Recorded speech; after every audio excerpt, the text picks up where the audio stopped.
Protes dilayangkan relawan pendukung salah satu pasangan calon bupati dan wakil bupati Jeneponto. Mereka kecewa lantaran tak diberi fasilitas untuk menonton debat kandidat pertama di salah satu hotel di Makassar. Massa tak dapat masuk ke lokasi debat lantaran KPU Jeneponto membatasi pengunjung yang masuk ke lokasi debat. Selain itu, siaran debat juga hanya bisa dinonton lewat media daring.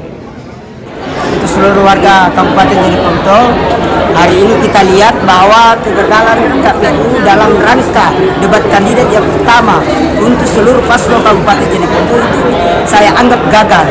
Seharusnya mereka memberikan fasilitas yang harus diberikan kepada masyarakat, tetapi kita lihat mereka itu menggunakan anggaran negara, tetapi sebelumnya fasilitas kemudian seluruh warga Kabupaten Jeneponto untuk ada di hotel ini itu kemudian mereka itu tidak mendapatkan fasilitas seperti live streaming untuk kemudian dilihat seluruh masyarakat yang di luar.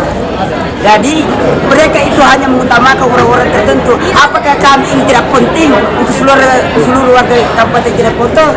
Jadi yakin dan percaya ke depannya KPU saya inginkan itu mundur dari jabatannya.